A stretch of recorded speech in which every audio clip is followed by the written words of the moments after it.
Galera, em relação a entre direita e esquerda, né?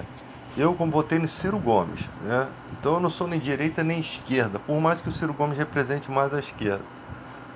Na verdade, galera, a galera da esquerda que defende o Lula se esquece de uma coisa. O Lula em si, eu admiro o Lula como sendo um bom presidente. Mas o problema não era o Lula, o problema é o PT. O PT é sujo igual o pau de galinheiro. Ponto. As intrigas que a direita faz contra o Lula, na verdade erram o alvo, porque o alvo não é o Lula. O alvo tinha que ser o PT. Qualquer presidente da situação do Lula ficaria intimidado imagina você está num partido que te elegeu e tem inúmeros corruptos, inclusive pessoas que são seus amigos, né? Pessoas que você não quer incriminar, mas que são pessoas, tem muitas pessoas do mal ali, entende? Então, imagina você como presidente, o que você faria? Você não poderia fazer nada, não cabe a você, o problema é com a Polícia Federal. Se não foi pego antes, é porque a Polícia Federal não fez o seu trabalho, né? Então, eu como cirista, muitas vezes entro nos debates aí e os petistas não gostam, não. Não gostam porque a realidade é o Lula, ele pode, você vê que fizeram tudo para incriminar ele, realmente foi para tornar ele inelegível, fizeram de tudo para tirar o Lula. O Intercept, as escutas telefônicas mostraram isso, mas também pode ser uma fraude, né? Mostraram isso, mas quando na verdade, o PT simplesmente fez a parte comum que todos os políticos dos outros partidos faziam, PMDB, PSDB, DEM, todos esses partidos são tudo ladrão, são tudo mancomunado por poder, né? E no poder eles conseguem viver anos e anos da política, sugando o nosso país, travando as leis, as coisas boas para a população. E você vê que eles conseguem fazer várias propagandas. Eu lembro que o Temer já fazia propaganda, o PSD, o MDB, né, o que é o PMDB, já fazia propaganda na televisão quando quando a Dilma estava caindo. Quando a Dilma estava caindo, eles já estavam fazendo. Venha para o PMDB. Tá, eles já estavam preparando o esquema. Tá? A Dilma não foi uma má presidenta, não. Eu acho que foi injusto o impeachment dela, foi muito injusto. Até porque você vê o Bolsonaro cagando na Constituição aí, falando um monte de coisa, fazendo um monte de coisa errada e não sofre impeachment, né? Inclusive esse negócio das máscaras aí, que ele não usa máscara no meio da multidão, já era para ser motivo de impeachment, tá? Então, fora outras coisas, é homenagem a torturador que foi condenado pela justiça brasileira, é afrontar as instituições, tudo isso é digno de impeachment. A Dilma simplesmente nem se sabe se foi realmente pedalada fiscal, nem se sabe se a responsabilidade cabia a ela, mas queriam tanto tirar ela e as pessoas, os safados corruptos aproveitaram a ira do povo, né, da maioria aí e fizeram toda essa treta aí que já foi descoberta, né? Pode ser algo mentiroso ou não, mas possivelmente estava bem notório de que estavam tentando forçar muito a barra para prender o Lula, estavam tentando incriminar ele por ser dono disso, dono daquilo. Eles queriam de alguma forma responsabilizar o Lula de alguma coisa. E o Lula bem sabia que isso ia acontecer. Tá? O Lula não é bobo, não. O Lula é o cara que fez a primeira greve, o cara que é da antiga, o cara já tá calejado, entende? Ele é macaco velho, ele não é bobo. Então ele não ia se sujar, cara. Mas só que tentaram de todas as formas incriminar ele. Até hoje não consegue provar as coisas direito. Ele tem processos, sim, com alguns problemas. Sim, tem processos que realmente, fora esse triplex, esse sítio, ele tem outros processos. Isso é realidade. Tem petista que não gosta de ouvir a realidade, né? Fica defendendo, não, defende o que é cabível à defesa, não o indefensável. Então, e nós que somos eleitores do Ciro, ficamos observando isso tudo. Porque as pessoas culpam o Ciro Gomes de quê? Qual- Quando alguém vem argumentar contra o Ciro Gomes, nós vemos logo que são preconceitos. Lógico, logo que é porque o cara não gosta do Ciro. Simplesmente é isso. Não gosta do Ciro e não tem motivo por não gostar, né? Ah, porque ele trabalhou com o PT, como se você é um funcionário evangélico da fábrica de cerveja ou da fábrica de cachaça. Você, por ser evangélico, não pode trabalhar numa fábrica de cachaça ou você vai ficar desempregado, sabe? Então, cara, sem contar que a cachaça muita gente gosta, o problema da cachaça não é nem a cachaça em si. O problema é os outros se embriagar dela. Se você comer açúcar e se embriagar de açúcar, você morre. Se você comer sal e se embriagar de sal, você vai morrer. Tudo que é em excesso faz mal. Mas tem gente que consegue dosar a vida de uma forma que não faz mal. Então o problema não está na substância, cara. Está na pessoa que vai fazer o uso dela. Entende? Então nós estamos numa era de pessoas bitoladas que não compreendem esse tipo de coisa. Nós vemos aí, contra o Ciro Gomes não há nada que pese na carreira dele. Não há nada. Não há nada que pese. O cara é intelectual, o cara fala coisas, o cara vai em vários debates, roda viva. O cara mostra que tem conhecimento de sobra de economia, sabe? Tem uma formação, não precisa falsificar diploma de Harvard, porque ele tem. Então o cara não.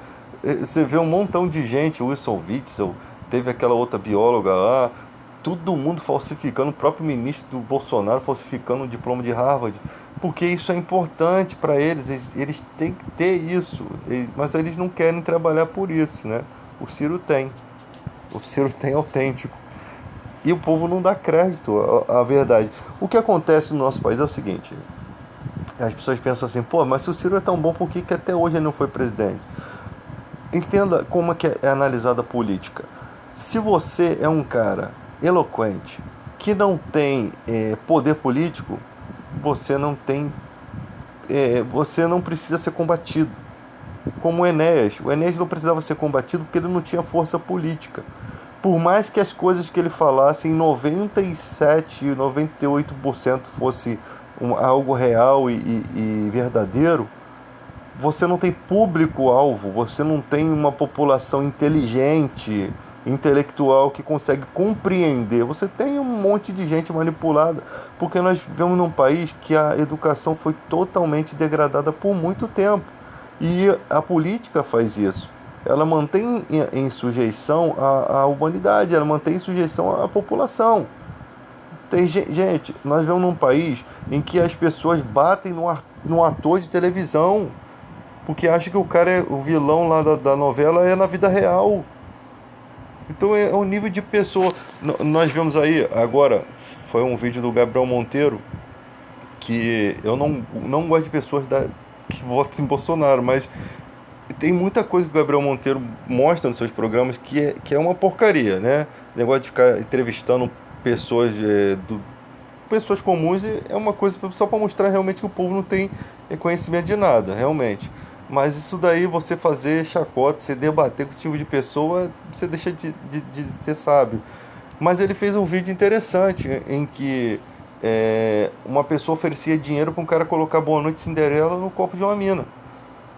Pô, é uma parada que mostrou a cara do cara, realmente é uma coisa que traz algum benefício. Imagina você finge que você pega uma criança para fingir que quer sair com um pedófilo desse daí, quando o cara vir filmar a cara dele, o que você está fazendo? O que você está fazendo? Você está fazendo com que eles fiquem escondidos, com medo de acontecer alguma coisa com eles, e isso neutralize as ações deles. Toda vez que viesse um pedófilo encontrar com uma jovem e entrasse na porrada, pegasse o negócio, metesse a porrada nele, né? De preferência o Kid Bengala, para poder dar uma machucada nele. Você não ia ter pedófilo, você não ia ver pedófilo, os caras iam ficar com medo. Hoje em dia os caras não têm medo, cara. Os caras vão na rede social da criança, no YouTube, tem um monte. Uma vez, o meu filho, quando era pequenininho, assistia esses desenhos e aí via, né, várias coisas relacionadas à criança. E uma vez eu vi que as imagens do YouTube, quando filmava, porque as crianças começaram a fazer vídeos, né? Às vezes o pai nem sabe que a criança está fazendo vídeo. Isso é muito perigoso. Às vezes a criança está pelada no banheiro e está filmando e não sabe, a criança não tem noção. E nos vídeos, o YouTube não tem tempo de tirar tudo, mas eu percebi que alguns vídeos a criança andando de bicicleta, o vídeo parava como se fosse aquele vídeo de imagem principal do YouTube, exatamente nas partes íntimas da criança. E isso não era só um vídeo, eram vários vídeos. E eu queria entender como que isso acontece. Eu cheguei a printar essas imagens uma vez e botei no YouTube. E as imagens dos comentários dos pedófilos. Os caras falando absurdos por uma criança. E os pais nem devem estar sabendo disso, sabe? Cara, e ninguém faz nada, tá nítido. Os caras estão muito à vontade. E hoje em dia, com esse TikTok, pior ainda. Que as pessoas colocam coisas absurdas naquilo ali e não tem regras. Parece que você tá numa deep web, sabe? Então, fora as coisas idiotas que não tem graça que o nego coloca. Acho que coisas sem graça não era pra ser colocado. Então, gente, tem muitas coisas que o Gabriel Monteiro faz que é admirável. Que realmente ele tá acertando o passo, tá? Não vou votar em Bolsonaro por causa dele, não vou atribuir voto à política da direita, não vou, salvo se esses políticos realmente representarem o país. Porque para mim, se o cara representa, o cara não tem bagagem nenhuma podre, o cara não tem envolvimento nenhum. Por que não dar uma oportunidade? Quem é íntegro, cara, não se suja porque o partido é sujo, não. Quem é íntegro se mantém. Então você tem gente boa em todos os partidos, você tem gente boa, né? Só que eu acho que o cara que é íntegro, ele tem que procurar se aproximar de partidos que realmente lhe representem. Por exemplo, eu não gosto do PSOL. Como é que o cara vota no Ciro, é do partido de esquerda, e não gosta do PSOL? Simplesmente eu não gosto do PSOL, não só tem alguns personagens do PSOL que eu admiro. Professor Tarcísio, sabe? É um cara que eu admiro. Até o que muita gente não gosta é o Freixo. É um cara corajoso. Eu admiro. Algumas coisas que o Freixo fala é verdade. Mas o partido em si, o PSOL, eu não gosto. Eu não gosto. É um partido que ele realmente ele defende bandido. Realmente tem essa questão de defender pessoas, tipo, mostrar o justiceiro para aqueles oprimidos, sabe? Não, tem coisas que você não pode ultrapassar certos limites, entendeu? Eu acho que você não pode ficar dando munição a outros partidos. E isso dá munição. O cara tá lá defendendo pessoas que tem que deixar isso aí para outros defender. O cara, o defensor público, não um partido se meter nessas pequenas causas, sabe? E acaba sendo vergonhoso. Realmente, o que a direita fala é que realmente eles defendem e não defendem quem deveria defender, né? Não defende a vítima, defende o bandido. Então, gente, realmente tem uma lógica na crítica, tá? Tem uma lógica na crítica. Então a gente tem que parar e analisar isso, parar e pensar nisso, entende? Mas o meu candidato é Ciro, é o Ciro. Não vou deixar de votar no Ciro Gomes, porque o Ciro Gomes representa uma eloquência absurda, cara, em relação à economia. Você pode ver nos debates que esse cara vai, ele é conceituado em debate, um cara que não tem poder político, porque ainda muita gente tem preconceito, muita gente não conhece ou desconhece o trabalho do Ciro Gomes, muita gente tem preconceito por conta dessa mancha do PT, né? O PT que atrapalha a vida do Ciro Gomes, o PT que atrapalha o crescimento. Outra coisa, o Ciro Gomes, as pessoas falam assim, ele é recalcado, ele quer ser presidente. Irmão, nós precisamos do Ciro Gomes, não é o Ciro Gomes que precisa de nós, não. O cara é professor de Direito Constitucional, tem uma bela formação acadêmica, é vice-presidente de um partido, tá cheio de dinheiro e já tá velho. Cara, é dor de cabeça você enfrentar os grandões dos bancos, os grandões da política. É dor de cabeça, filho. Se o Ciro Gomes tem 50% de aprovação da população, 40%, ele teria que ter muita segurança, porque o nego ia tentar contra a vida dele e da família dele. É isso que acontece nesse país imundo. É isso que acontece. Você acha que Enéas estaria vivo se Enéas tivesse 40% de admiração popular? contra o Collor. Olha, o Collor é um imbecil, né? Mas ele tinha um discurso perfeito. Ele tinha um discurso, ele seguia a cartilha, né, dos seus assessores, ele seguia a cartilha, então ele representava aquele lobo cordeiro, lobo disfarçado de cordeiro, aquela hipocrisia imunda. Ele representava isso. Um cara sujo por dentro, mas por fora era limpinho, bem arrumadinho, bem apresentado. Os pastores corruptos fazem isso todos os dias na televisão. Tudo bonitinho, com canções, com coisa maravilhosa, com tudo engomadinhos. Aí tu vai ver o que o cara tá pregando. Cara, pra você, não é brincadeira não, eles sabem que sempre vai ter trouxas na fé. Pessoas que estão começando hoje, que não sabem o que é Bíblia, que não sabem o que é igreja, e começa aquele reboliço na vida da pessoa, aquela manipulação, de forma que pessoas inteligentes, eu vejo, cara, advogados, juízes, dando dinheiro, dando casa, dando carro. Os caras fazem isso em outra religião, por que não acreditando no Deus, em Deus? Os caras fizeram isso em outras religiões, até pior. Fizeram até pior, doaram muitas coisas e depois se descobriram enganados. Agora estão novamente enganados, achando que Deus precisa do bem material da pessoa. E outra coisa que eu vou falar para vocês, gente. Tem um monte de padres ou candidatos a padres que ganham rios de dinheiro. Os caras andam nos melhores carros, têm as melhores roupas, ganham um presente de todo mundo da congregação, viajam para todo canto do mundo, cara. O cara, às vezes o cara não entra para ser padre, para poder ser realmente padre, mas entra pela boa vida que tem. E ninguém fala nada, tá? E eu sei que não quer dizer que você vai ser padre, que você vai ter que viver na miséria, não. Eu acho que o padre, pastor, esses caras têm que ser muito felizes, eles têm que ter uma vida boa também, né? Mas eles têm que ajudar os fiéis também a conquistar a vida boa que eles têm, né? Porque você vê padres chegando de carrão na igreja, enquanto as pessoas realmente passando necessidade, e às vezes obreiros passando necessidade. E o pior, sabe o que é? Que a igreja não quer ajudar. O que eles querem que os cristãos se unam para ajudar a pessoa, mas que dos cofres da igreja não saiam nenhum trocado. É isso que acontece. Então, gente, isso aconteceria muito bem se a igreja não recolhesse ofertas.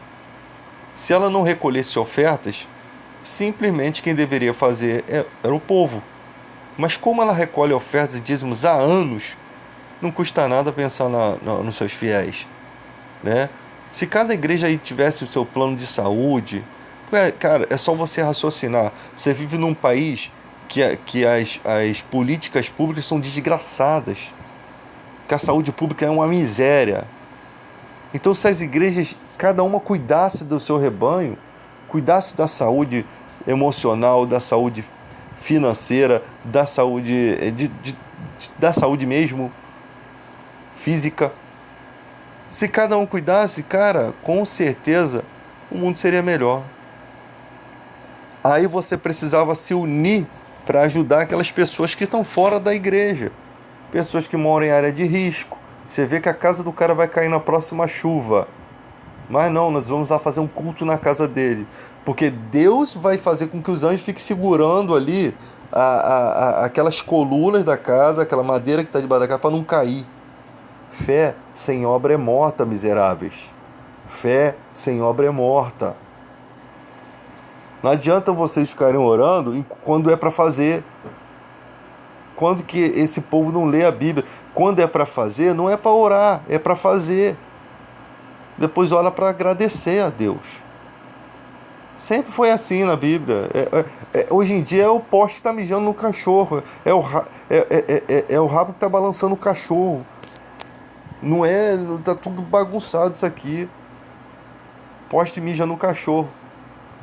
É complicado, cara. É muito difícil. E as pessoas não entendem, cara. Não entendem. Você chega na internet, tem um cara para explicar quem foi o besouro que Jesus pisou, né? Ele explica tudo. Já sabe até o desenho que Jesus estava fazendo no chão. Eles sabem tudo. Mas para que todo esse conhecimento?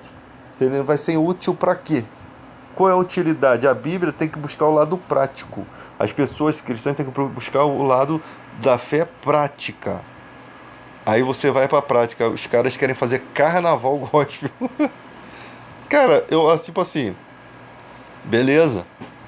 Faça o carnaval gospel. Tipo, não vai fazer diferença assim, não vai prejudicar em nada. Você não vai estar cantando música do mundo, beleza. Mas isso qual é o resultado? Eu quero ver o resultado. Eu quero ver o resultado disso. Eu acho que a gente não precisa ir. A igreja não precisa se moldar aos moldes do mundo. O negócio é o seguinte: a igreja é essa daqui. Assim. É canção, é reunião, é dessa forma. Quer vir? Vem. Não quer vir? Que se dane. Fique por aí. Jesus nunca chamou saudade de verão, não. Jesus nunca fez questão, vocês querem vir? Vem. Só vai ficar quem realmente deseja ficar. Quem não quiser ficar está convidado a sair. É exatamente isso. Sabe? Igreja é assim. Porque é você que precisa da igreja, não é a igreja que precisa de você, não. Sabe? É a pessoa que precisa da igreja. Precisa que a igreja seja mantida. É ela que precisa. E o amor que elas têm por Deus reflete nisso, de manter a obra. Agora, manter a obra não quer dizer que você vai ter que dar tudo dentro da sua casa, ou que você vai ter que ficar fazendo sacrifício a vida toda, ou você, sabe, é umas babaquices, é umas bobeiras. Isso me irrita. O povo tá na era digital, cara, na era da informação. Já era para estar acordado dessa imbecilidade toda. É muita imbecilidade, eu fico observando, é muita idiotice. Pessoas que ainda pensam que Deus quer o que ela venda as coisas de dentro da casa dela para dar para a igreja. Que pensamento doido! Você tem que viver, participar dos frutos do trabalhador, tem que ser o primeiro a participar dos frutos. Você tem que viver bem. Você tem que ter vida com abundância. Não é para mostrar para os outros a sua fé, porque isso não mostra a sua fé, não. Porque tem um montão de rico que não tem fé nenhuma e tem tudo. Não é isso que vai mostrar a sua fé. O que vai mostrar a sua fé é seu comportamento. É sua atitude, é sua generosidade. É você acolher quando todo mundo abandona. É você socorrer quando todo mundo abandona. Isso que vai mostrar o tamanho da sua fé. É as obras que você faz. As coisas que você pratica. Mas o povo não, acha que não, eu tenho um carrão, eu tenho um dinheirão, eu tenho um relojão, eu sou universal. É isso que eles acham. O pastor mesmo fala, você vai arrebentar. Vai arrebentar a boca do balão. Que coisa ridícula para se dizer numa igreja. Você vai arrebentar. Ninguém arrebenta nada, só arrebenta é a cara. Quem arrebenta é Jesus Cristo. Quem faz tudo é Deus. Sabe, as igrejas viraram palestra motivacional. Elas até ajudam nessa motivação, mas elas querem algo em troca dessa ajuda. São palestras motivacionais, como qualquer outra aí. Esse cara é empresário e tá lá para baixo, aí pô, alguém dá uma injeção de ânimo, o cara cria uma confiança naquilo que ele já realmente é, dá uma estagnada porque a condição psicológica dele tava decaída, deu uma levantada, pronto. Aí a gratidão do cara vai estar sempre ali. Só que o palestrante só ganha aquele dinheiro ali. A igreja quer ganhar a vida toda o dinheiro do cara. É um investimento muito melhor, porque é a longo prazo, né? Então a gente sabe muito bem como é que funciona isso. A gente entende muito bem, tá? As picaretagens que tem. Ninguém pode ir para a igreja abaixo sem dinheiro? Porque se você vê todo mundo dando dinheiro, onde fica aquele cidadão que não tem condições? Envergonhado. Envergonhado. O pastor fala assim, quem pode dar 1.000? Aí sobe, levanta 10. Quem pode dar 500? Levanta 20. Quem pode dar 100? Aí levanta 1.000 pessoas. E o cara não tem 100. Ele vai sentir como? Já para isso que não se estipula oferta. Oferta. A palavra oferta, cara. Ofertar. Você não precisa. Você pode ofertar qualquer coisa para alguém. Você pode ofertar uma cesta básica para alguém. Você não diz quanto que é. Você não tem que levar a nota do Guanabara para dizer quanto que foi. É oferta. Aquilo que sai do coração. Aquilo que propõe no coração. Né? Vai lá com alegria e deposita aquilo que você acha que é certo, pouco, sendo pouco ou ruim, Deus vai te mostrar com o tempo se você, o Espírito Santo vai mostrar para você se você está sendo pão duro, ou se você está sendo generoso, ou se você está sendo muito generoso, além de tão generoso de tirar da tua família. Você tem que ter um equilíbrio. Tem, tem gente que está doente, precisa de usar o dinheiro para poder cuidar de comprar remédio, mas não, prefere dar o dízimo. Irmão, se você está doente, use o dinheiro para cuidar da sua saúde. A igreja não vai sair do lugar, a igreja não vai perecer por conta de uma pessoa que está doente.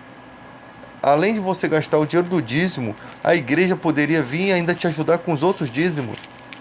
Se o dinheiro que você tem não dá para comprar seus medicamentos, mas a pessoa não entende, não, a minha fé. Gente, isso é tolice. Isso já é tolice. Deus não é macabro, esse Deus carrasco que as pessoas forjaram no seu pensamento. Ah, se eu não der. Pô, aí o cara deixa de dar o dízimo um dia, aí na outra semana acontece uma coisa ruim de repente. Um carro do cara é roubado, ele já começa a ligar uma coisa com a outra, aí fica esse misticismo.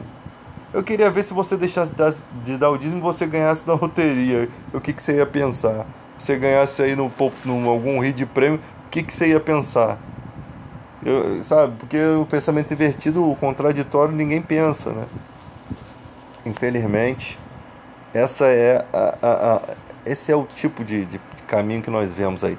Na questão política, não adianta o cara ser eloquente, não adianta o cara pregar para um povo que não compreende o que está sendo falado, mas que vê tudo com um olhar de preconceito. Agora, quando vem os idiotas que mostram um discurso totalmente absurdo, mas que é um discurso planejado, porque os filhos das trevas são mais hábeis do que o da luz. Eles são mais espertinhos, eles são mais malandrinhos. Então eles sabem o que é um discurso que vai empolgar as pessoas, né? Eles experimentam isso, são especialistas nisso. Tem muita gente ali, sabe? E quando eles querem forçar a barra, eles começam a transformar mentiras em realidade. Pegam meias verdades, vão juntando, montando um Photoshop para que aquela imagem pareça uma verdade.